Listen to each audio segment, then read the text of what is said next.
안녕하세요. 저는 40살 카페를 운영하고 있는 여자입니다. 저는 항공학과를 나와서 모 항공사 승무원으로 6여 년간 근무했었고, 결혼하고서 그만두고는 제가 모은 돈과 남편이 보태준 돈으로 카페를 창업했습니다. 제 남편은 대학에서 세무학을 전공해서 개인 사무실을 차려 세무사로 일하고 있었는데, 그의 능력이 좋아 젊은 나이에 직원을 여러 명 둘 만큼 크게 성장시켰습니다.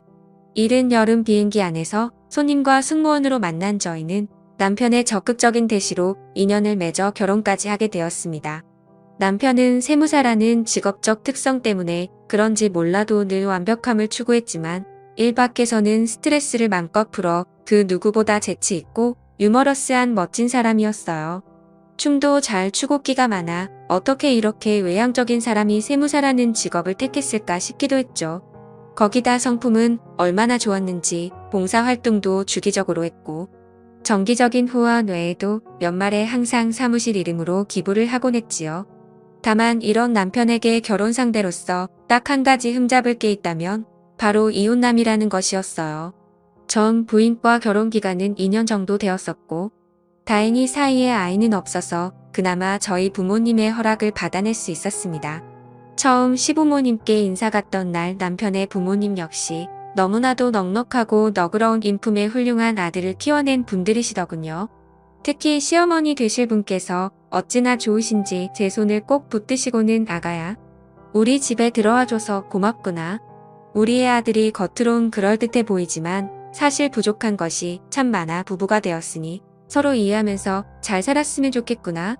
라고 말씀하시는데 처음엔 그저 시어머니가 자연스러운 아들에 대한 단순한 겸손인 줄만 알았습니다만 훗날 그게 무슨 뜻인지 알게 되었을 때 차마 뼈 깊은 의미가 담긴 그 말을 예사로 들었던 것을 후회했습니다. 저는 신혼 초기부터 신혼생활에 자꾸만 제 비행 스케줄로 인해 남편과 떨어지는 날이 많았고 때마침 임신까지 하게 되어서 직장을 결혼한 지 2년 만에 그만두게 되고 창업을 하게 되었습니다. 남편도 세무사로 워낙 바빴던 사람이라 상반기 때는 야근을 밥 먹듯 했고 집에 못 들어오는 날도 많았어요. 임신한 상태에서 아쉬운 마음을 가질 날이 많았습니다. 그러던 중 마침 친정엄마가 들러 여행 다녀와서 시부모님을 위해 선물을 사왔다고 전해드리라고 해서 가게를 알바생에게 맡기고 나왔습니다. 시부모님께 간다고 미리 말씀드리며 전화를 드렸는데 충전을 안 해놓으셨는지 연락이 통 안 되더라고요. 어차피 시부모님도 저희도 비밀번호를 서로 오픈했던지라 집에만 잠깐 넣어놓고 오려고 친정부모님께서 사온 선물을 가지고 시댁에 갔는데 근데 도어락을 열고 보니 시어머니의 웃음소리가 들리는 게 아니겠어요. 낯선 목소리도 섞여 있어서 뭐가 그렇게 즐거우신지 반가운 손님이 왔나 보다라고 생각했네요. 어머니, 저 왔어요. 연락드렸었는데 휴대폰이 끊겨 있어서 안 계신 줄 알고 잠깐 놓고 가려고 했는데 계셨네요. 라고 멋쩍은 듯 웃으면서 들어가니 순간 웃음기가 싹 가시고 저를 얼떨결에 보시는 시부모님과 어떤 젊은 여자. 얼마나 당황하셨는지 마시던 주스를 떨어뜨려 쏟으시기까지 하셨네요. 아참, 아가야 인사하거라. 여기는 그러니까 우리 사촌 아이인데. 하채이, 이름이 채이야. 우리 집에 잠깐 놀러왔다. 사촌이라면서 제게 소개한 여자는 청순한 인상이 인상적인 굉장히 미인이었고 시어머니와 마찬가지로 당황해하고 있다가 애써 제게 밝은 얼굴로 인사했습니다. 안녕하세요. 이쪽 근처에 볼 일이 있어 잠깐 왔다가 우연히 이모님과 마주쳐서 놀러왔어요. 이제 며느님도 오셨으니까 가볼게요. 라고 서둘러 일어나려 하자 제가 사촌이라는 말에 의아해서 여자를 붙잡았네요. 사촌이시라면 제 시누이 되시는 분 같은데 마침 점심 식사 때고 하니 같이 식사하면 어떠세요? 그러자 괜찮다며 한사코 거절하는 여자. 그러나 제 말을 듣고 어머니는 잠시 생각하시고 다시 그 여자를 붙잡았습니다. 그래, 간만에 왔는데 식사하고 가거라. 그렇잖아도 오늘 더 밥 한 끼라도 먹여서 보내려고 했는데 이렇게 그냥 보내면 내 마음이 편치 않다.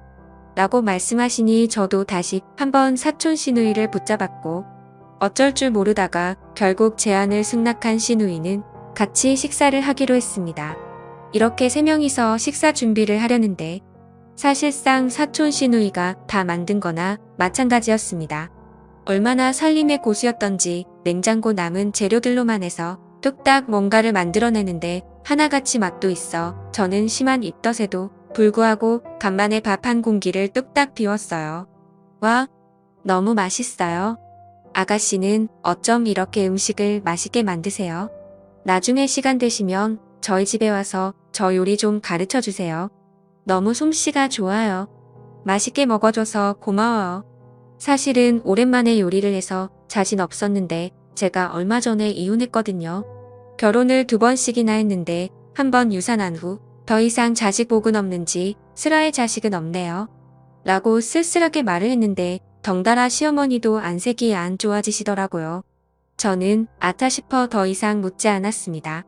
눈치 빠른 시누이는 화제를 다른 곳으로 돌려 익숙하게 분위기를 전환시켰고 다시 즐거운 대화를 하며 어색함 없이 시간을 넘겼네요. 사촌 시누이는 또래라 말도 잘 통했고 성격도 잘 맞았어요.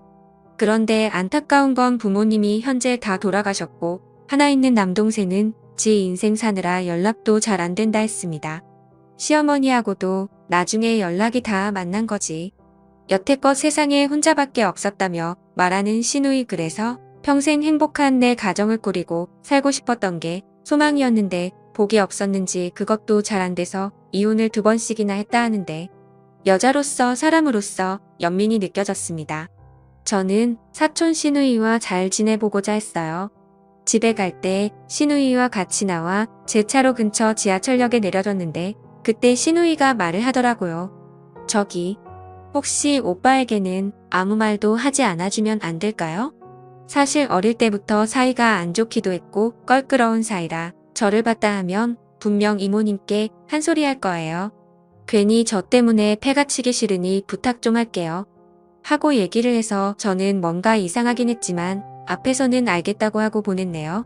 남편이 집에서 퇴근하고 와서 잠자리에 들 때까지 어차피 비밀 없는 남편이었기에 사촌 시누이에 대해 얘기를 털어놓을까 하다 말할 타이밍을 놓치기도 했고 약속도 떠올라서 이내 관두기로 했습니다.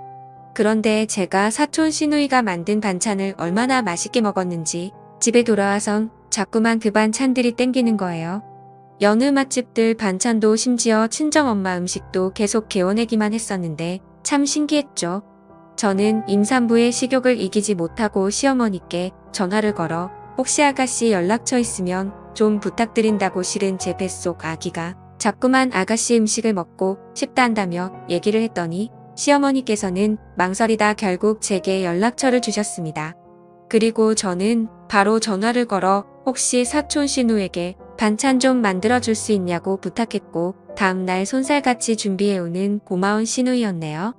집은 불편하다고 대신 카페로 잔뜩 바리바리 반찬들을 싸들고 왔는데 보니까 고맙게도 다 임산부한테 좋다고 알려진 음식들로 준비를 해왔더라고요. 며칠 개워내기만 했던 저는 반찬이 오자마자 다용도실에서 즉석밥을 데피고는 며칠 굶은 사람처럼 먹었네요. 그러자 시누이는 제게 물을 따라다 주며 천천히 먹어요. 즉석밥도 임신 중에 안 좋은데 이럴 줄 알았음 밥도 좀 해올 걸 그랬나 봐요. 다음에는 영양밥 지어올게요. 다음에 또 해주신다고요? 저야 감사하지만 괜히 저 때문에 신경 쓰이게 하는 거 아닌지 모르겠네요. 아니에요. 이렇게 제 요리를 좋아해 주시는데 보람도 느끼고 좋아요. 사실은 제가 사정이 좀 그래서 잠깐 이모님 댁에 들어가 지내기로 했는데 머무는 동안에는 언제든 해드릴 수 있을 거예요. 라고 고마운 말을 해주는데 어찌나 그 말이 달갑던지요. 저는 사촌 시누이에게 반찬값과 함께 커피를 대접했는데 사촌 시누는 돈은 절대로 안 받으며 반찬값은 커피로 됐다 했습니다. 향이 좋다며 한 모금 마시는 카페 분위기를 둘러보는 시누. 저희 카페에는 남편과 추억이 담긴 사진들도 많이 있었고 승무원 때 제 사진도 곳곳에 배치되어 있어서 저에 대해 한눈에 알아볼 수 있었어요. 느낌이 여전하네요. 뭐 정은 오빠는 여자한테도 잘하고 매력적이고 능력도 있어서 멋지죠. 선남선녀가 만나서 행복하니 좋네요. 라고 얘기했는데 기분 탓이었는지 몰라도 어쩐지 신우에게도 쓸쓸한 느낌이 들어 마음이 쓰이기도 했어요. 제 남편과 제가 사는 모습을 보고 부러워하는 것 같아서 저도 지난 일들은 다 잊고 아가씨에게 행복한 가정 다시 꾸리라고 남편 같은 사람으로 알아봐 소개시켜주겠다 했죠. 그러자 시누이가 고개를 한사코 저으며 아니요. 난정은 오빠 같은 사람은 별로 이상형이 아니라서요. 아니, 결혼 2번 해서 그런지 남자라면 하기 싫더라고요. 재호는 원래 기억력 떨어져서 하는 거라는 말을 2번째 결혼해서 실감했어요. 난 그냥 평생 혼자 살 거예요. 라고 안색 싹 바꾸며 너무나 단호하게 쳐버리길래 왠지 모르게 불안하기도 했네요. 남편이 멋지고 괜찮다 할 땐 언제고 남편 같은 사람 소개해준다니까. 또 별로 이상형이 아니라 하고 정말로 남편과 개인적으로 껄끄러운 사이가 맞구나 싶었습니다. 사실 그것 외에는 크게 이상한 점이 없어서 저는 주기적으로 사촌 시누이가 해주는 반찬을 챙겨다 먹었습니다. 반찬 때문에 맺은 인연으로 친해져서 사촌 시누이는 종종 카페에 놀러와 많은 시간을 보내고 가곤 했네요. 가끔 시어머님도 같이 오셔서 같이 커피 마시고 수다를 떨거나 남편이 늦게 온다고 하면 함께 드라이브도 가서 속에 있는 얘기도 나누기도 하면서 돈독하게 정을 쌓아갔습니다. 근데 시댁에 갈 때 이상하게도 꼭 남편하고만 같이 가면 시누이는 없었어요. 일부러 피한 것이 분명했죠. 이쯤 되니 문득 신우와 남편과의 껄끄러운 관계가 궁금해지더라고요. 전 신우와의 약속을 어기고 남편에게 얘기를 꺼냈습니다. 저기 자기야 혹시 사촌 신우이 알아? 아가씨가 사실은 시부모님 댁에 있는데 자기랑 많이 껄끄러워 하더라고. 무슨 일이 있었는지 나한테 얘기해 줄 수 있어? 사촌 시누이가 우리 부모님 댁에 같이 있어? 그 녀석 자기 부모님하고 캐나다에 지금 있을 텐데 걔가 왜 들어왔지? 무슨 말이야? 2분 말정이 잘 살아있는데. 잠깐만. 중요한 전화 왔다. 나 잠깐 나가서 연락 좀 받고 올게. 라고 훅 사라지는 남편 뭔가 망치로 세게 얻어맞은 듯한 느낌이 들었네요. 분명 채이라는 아가씨였고 부모님이 모두 돌아가시고 오갈 데 없어 시부모님 댁에서 지내고 있다 했는데 왜 그런 걸 속였는지 알 수가 없겠더라고요. 아무리 생각해봐도 알 길이 없어 혼란스러워하던 차에 남편이 나간 사이 남편의 가방에서 또 다른 핸드폰이 울리는 걸 우연히 발견했습니다. 그런데 휴대폰 이름이 내 사랑이라는 단어였어요. 내 사랑, 남편에게 사랑하는 사람이라면 부인은 저뿐 아니었던가요? 으스스한 느낌이 들면서 심상치 않음을 본능적으로 느꼈습니다. 이런저런 생각하고 있는 사이 휴대폰은 끊겼고 부재중으로 뜨자마자 바로 남편이 들어왔습니다. 얼떨결에 제 뒤에 휴대폰을 숨겼는데 하필 맞게도 남편이 가방에서 뭘 찾는 것 같더라고요. 아무래도 제가 갖고 있었던 휴대폰을 찾는 것 같았습니다. 저는 시치미를 빼면서 뭘 찾냐고 했더니 남편 당황해하며 아무것도 아니야. 일하는데 필요한 서류가 있는데 분명 내가 갖고 왔는데 어디 있는지 안 보이네. 암튼 당신은 신경 쓰지 마. 뭐 사무실이나 차에 어딘가에 있겠지. 발속 우리 아기한테 간만에 태교 동화나 읽어주고 자야겠다. 면서 웃음으로 얼렁뚱땅 때우고는 배를 쓰다듬으며 동화까지 읽어준 뒤 제게 800개를 해주고는 잠자리에 들었습니다. 온갖 갖가지 나쁜 상상을 하고 저는 제발 아니길 바라며 설마 우리 남편이 그럴 리가 없다고 남편을 사랑하고 믿는 부인이라면 한 번쯤 해볼 만한 이유 없는 다짐으로 꼭 눌러 참으려 했지만 의심은 도무지 가시질 않더군요. 저는 남편이 깊은 잠에 골아떨어졌을 때 지문을 이용해서 비번을 풀었고 그 안에 있던 판도라의 상자를 열고야 말았습니다. 와 그런데 세상에 휴대폰을 보는 순간 한순간에 기가 막혀 어떤 말도 안 나오더군요. 세상에 어느 여자랑 다정하게 찍은 사진들이 한가득하고 서로 톡을 주고받은 바람핀 정황들이 그 추한 모습이 여지없이 드러났는데 무엇보다 그 상간녀의 정체가 더 충격적이었어요. 바로 저희 결혼식에도 온 남편 밑에서 일하고 있던 여직원이더라고요. 게다가 그 여자는 의사 남편에다가 애 하나 있는 유부녀로 알고 있었는데 이런 멍멍이만도 못한 것들이라는 욕이 절로 나오대요. 어떻게 지 새끼를 임신한 저를 두고 이런 짐승만도 못한 짓을 벌일 수가 있는 걸까요? 도저히 용서할 수가 없었습니다. 남편을 그토록 믿고 신뢰한 만큼 배신감의 몸서리가 쳐졌습니다.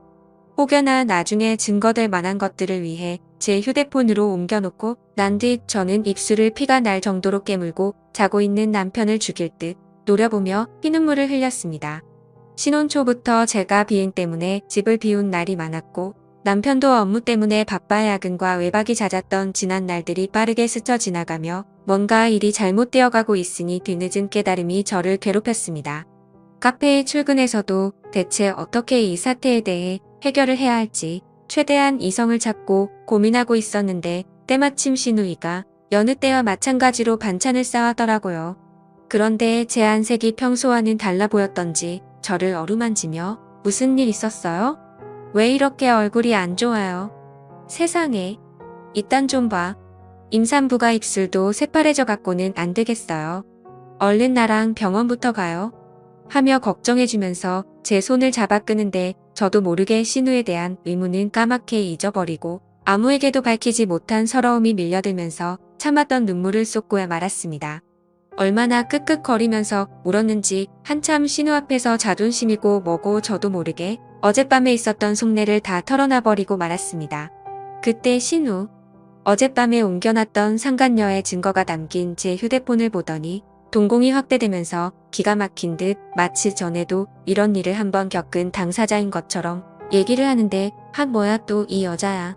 기가 막혀 세상에 그것도 부인 임신할 때만 골라 똑같은 여자랑 2번씩이나 바람을 피다니. 그 정도로 절절하면 차라리 이 여자와 결혼을 하지. 왜 아무 상관없는 멀쩡한 여자 인생을 망쳐 나도 도저히 참을 수가 없네요. 걱정 마요. 내가 이번에는야말로 확실히 해결해 줄게요. 라고 큰소리 떵떵 치며 얘기를 하고서 당장에 카페를 나가는데 아차 싶은 사이 신우는 택시를 타고 가버렸고 저는 사고 칠 것 같은 불안한 예감에 재빨리 차를 타서 신우의 길을 밟았습니다. 아니나 다를까 남편의 사무실 앞에서 신우는 택시에서 내렸고 단번에 사무실로 들어가 버리는데 저도 얼른 주차해놓고 일이 크게 번지는 것 같아 신우를 말리려고 뒤따라 들어갔네요. 그런데 도착한 신우를 보고 전 직원이 단번에 놀랐고 그들은 그러든지 말든지 신우는 가짜고짜 상간녀의 머리채를 잡고 흔들어대었습니다. 야, 이 버러지만도 못한 인간아, 나 때도 그러더니 새로운 부인이 버젓이 눈 뜨고 있는데 꼬리치고 싶니? 예전엔 손님으로 정은 씨 상간녀 노릇을 하더니 이젠 아예 직원으로 들어와 눈에 뻔히 보이는 짓을 벌이니가? 그래, 이 쳐 죽여도 시원찮을 여자 같으니 내가 그땐 정은 씨한테 버림받을까봐 너한테 모르고 당했는데 그때 내가 당한 고통까지 이자 쳐서 갚아주마 하고 마구잡이로 후드려 팼는데 얼마나 한이 맺혔던지 그 짧은 사이 여자의 부드러운 웨이브 머리카락은 한 움큼 빠진 상태로 사방에 흩어져 날려 있었고 옷은 이미 너덜너덜해진 상태라 그 여자는 차마 그 상황을 견디지 못하고 울면서 사무실을 빠져나갔습니다. 너 미쳤어? 왜 갑자기 사무실에 와서 행패야? 너랑 끝난 게 언젠데 이제 와서 사무실을 들쑤셔놨냐고. 5년 만에 갑자기 나타나선 뭐하는 짓거리야? 너랑 저 상간녀 돌아나는 꼴 보자니 열받아서 그랬다. 왜? 너 아직도 저 여자 만난다며? 세상에 지겹다 지겨워. 그것 때문에 나 충격으로 유산해서 지금까지 내 새끼도 하나 없는데 너희 나 지금이나 양심의 가책도 안 느껴지니? 그럴 거면 니들 둘이 결혼하지. 왜 굳이 불쌍한 여자 바보 만들고 이따위 짓거리로 사람 미치게 만드는데? 너, 저 상간녀가 너한테 올 것 같았음 벌써 의사 남편하고 이혼하고 왔지. 왜 아직도 유부녀인 상태로 너랑 만나고 있을까? 이젠 제발 정신 좀 차려라. 라고 얘기하자 남편은 이성을 잃고 신우의 멱살을 잡았고 저는 안 되겠다 싶어 남편을 뜯어 말리며 신우 앞에서 편을 들어주었습니다. 당신 이런 사람이야? 아가씨가 무슨 죄가 있어서 이따위로 대해? 아가씨는 그냥 내 편 들어주려고 여기까지 찾아와 내 대신 복수해준 거야. 추악하게 바람핀 당신이 이럴 자격 있어? 뭐 얘가 신우이라고? 얘가 당신더러 신우이라니? 뭐야? 그럼 얼마 전에 우리 부모님 댁에 있다던 신우이가 바로 이 여자였어? 아주 다들 제정신이 아니네. 내 말 지금부터 똑바로 들어. 당신을 바보로 만든 건 내가 아니라 이 여자야. 이 여자. 나랑 5년 전에 이혼했던 전처라고. 뭐? 뭐라고? 이게 또 무슨 말인가요? 순간 정 어리 빠져 한참 동안이나 남편을 멍하니 보다가 그 여자를 쳐다보았습니다. 그 여자가 저를 민망한 듯 고개를 숙이더군요. 그러니까 시어머니가 신우라며 댁에서 같이 지냈던 여자가 제가 여태 신우라고 철석같이 믿고 있던 여자가 나와 아이를 위해서 수고스럽게 정성껏 반찬을 만들어 날렸던 신우가 바로 남편에 의해 전처였다는 거잖아요. 어디가 진실이고 거짓인지. 바람으로 저를 농락한 남편이나 절 기만했던 시부모님이나 신우나 아니 이 여자나 혼란스러운 건 마찬가지였습니다. 저는 힘없이 그들에게 돌아섰고 사무실을 터덜터덜 빠져나갔는데 신우가 절 붙잡으며 제 앞에 사정을 하더군요. 속여서 미안해요. 정말 내가 볼 낯이 없어요. 근데 내가 전 부인이었지만 이미 다 끝난 사이고 감정 따위 전혀 남아있지 않은 상태였어요. 현재 부인인 당신을 만났을 때 낯선 제게 식사를 챙겨주는 그 모습이 너무 고맙고 인상적이라 잘 지내고 싶었어요. 정말로 곧 태어날 아기와 정은 씨가 행복해졌음 했고요. 그냥 그렇게 지내고 싶었었는데 아무래도 내가 욕심을 부린 모양이에요. 상처가 됐다면 미안해요. 라고 사죄하는데 저는 아무 말 없이 돌아서며 그대로 차에 돌아와 모든 것에게 기만당한 제가 너무 바보 같아서 펑펑 울음을 쏟았습니다. 저는 시댁 식구들을 비롯한 남편 얼굴을 차마 제정신으로 볼 수가 없어 그 길로 바로 친정으로 들어갔고 아기 낳을 때까지 친정에 있겠다고 했어요. 남편은 제게 미안하다며 정말 이번에는 실수였다고 누나와 아이를 잃고 싶지 않다 했지만 대충 돌아가는 걸 보아하니 유구한 바람에 역사 곁엔 늘 상간녀가 있었고 쉽게 끝낼 관계가 아닌 것 같아 저는 친정 부모님의 만리에도 불구하고 이혼을 결정하기로 했습니다. 뱃속 아기한테 미안해서 몇 번이나 망설였지만 애비 자격 없는 사람 곁에 있느니 차라리 저 혼자 잘 키우는 것을 택하고 남편에게 법원에서 보자 했네요. 저는 상간녀 남편을 찾아내어 바람의 증거 자료들을 내고였고 결국 상간녀는 남편에게 이혼당하며 끝내는 현재 남편과 대놓고 동거 중에 있다고 했습니다. 저는 변호사를 선임해 이혼과 동시에 위자료 및 영유권 양육비 청구 소송과 동시에 상간녀에게도 피해 보상 청구 소송을 진행했어요. 한 푼이라도 뜯어낼 요량으로 악착같이 소송을 진행했네요. 그것 때문에 스트레스를 받긴 했지만 다행히 제 아기는 40주를 다 채우고 출산했고 제 딸은 제 품에 안겼습니다. 시부모님은 친정엄마의 연락을 받아 뒤늦게 찾아오셨더라고요. 시부모님께서는 제 작은 아기를 보며 감격에 겨워하고는 그저 제게 미안하다고 고맙다고 여러모로 잘못했다고 말씀을 주셨습니다. 하며 저와 연락 끊긴 신우이는 아니 남편의 전처는 아직까지 시댁에 머물고 있다 하는데 그것 때문에 결혼을 발표한 상간녀와 남편 사이에 균열이 있다고 한다더라고요. 하며 전처는 틈만 나면 상간녀에게 남의 눈에 눈물을 나게 하면 네 눈에는 피눈물이 나게 된다며 반드시 그 징계를 상간녀에게 일깨워 주겠다고 했대요. 얘기를 듣고 나중에 생각해보니 뭔가 어이없는 웃음이 나더라고요. 어찌되었든 전처임을 숨기고 제게 다가왔던 건 기가 막힐 노릇이었지만 저한테 너무나 잘했고 저 대신 상간녀한테 복수해준 그 여자가 믿지 않았네요. 고맙기까지 한 게 제 솔직한 심정이었습니다. 조금 아기가 더 크고 시간이 흐른다면 나중에 제가 전처를 찾아간다면 그때도 전에 잘 지냈던 관계로 돌아갈 수 있을까요? 남편으로 저희 이젠 둘 다 묶이지 않았으니 편하게 지냈으면 좋겠네요. 그런 제 맘을 담아 사연을 보내봅니다.